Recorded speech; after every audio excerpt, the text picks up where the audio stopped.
Hey everyone, it's Tremia, and I'm checking back in. It's about 3 o'clock in the morning, and today will be Wednesday. Tomorrow, I'll be discharged from the hospital, and my options are going to a skilled nursing facility or going home. And neither one of them is a good idea. We were trying to get into an LTAC, a long-term acute care facility, and you have to be in the hospital 25 days before you can go into there. And tomorrow will be 23 days. And our case manager here is saying that I do not meet the criteria to go into an LTAC, that I don't have enough medically for them to treat, and I'm no longer on like IV antibiotics or anything like that, so I need to go to a skilled nursing facility. And all the skilled nursing facilities except one said that I'm too much medically for them to handle, and so therefore that leaves me going to an LTAC. There's nothing in between. And so I'm stuck in the middle of what medical care I need and being able to get it. Even with, the PIC line in place. And I told Wayne, I said, I'm just tired of fighting, trying to get what medical care we need, or I need. If I go home, we'll get home health care, but they only come by, like 3 days a week. And, the nurses come in, they check your vitals and gone. It's not like I would have care. And I need somebody to be with me while Dwayne's at work. So we need health care, babysitting basically, for 8 hours a day, because I can get up and I can walk with my walker, but I do not have balance. And like if I look at the ground, I'm going to the ground.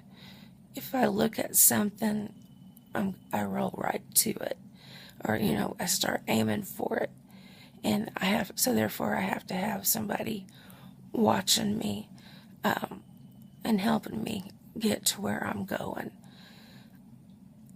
In our home, from my bed to the kitchen and the distance that I can walk at this point, I'd have to have 3 stops to sit and rest to try to keep on going to make it to the kitchen. And I have 2 walkers. One's the old school, just with the wheels on the front, and then I have the 4-wheel walker. But with that, you have to have a core strength and be able to keep it going straight, because it can go in circles. It can do whatever it wants. As far as wheelchairs, I have the regular wheelchair, and I have the electrical wheelchair, and which Dwayne's going to go get the batteries for it, because we've never used it. And every time I'd want to sell it, something would happen to where we didn't have the time to get it sold. So now I know why. But I don't want to use it all the time, but when I have to, I will, because it'll be more safe for me. Dwayne will get to be home with me the first 4 days, and then when it comes Monday, God, I wish I had somebody. Sorry. But we'll find somebody. It's just, family is far away. We're busy. friends are busy. I just need a nurse that can be there for 8 hours a day. And it's just not fair that I'm falling between the cracks. And it's just like if I go home and it doesn't work, I'll just turn around and try to start all over again. It's going to be weird going home because it's been since December 23rd of last year since I've been there. We're going to, and and Dwayne's been there, but only from like 10 or 11 at night till 5 in the morning. And then he's gone to work. So there's a lot of things that we have to do to prepare the house, like our refrigerator. I'm sorry, I can't think of words really quick, but our refrigerator, everything in there, we're just gonna trash it all because it's been in there for a year. The ketchup, mayonnaise, pickles, there's no fresh food, there's no meat or vegetables in there, but everything we're just gonna throw away and start over new, which will be kind of nice because we like to cook, and so we can get some like gourmet stuff, or have some stuff that'll be fun with cooking. Also, we're just gonna throw everything away from in the pantry too, because it's just been sitting there a year, no telling what the dates on it are. So we'll do that, and we'll figure everything out as it comes to us. And of course, you guys are going to love this one.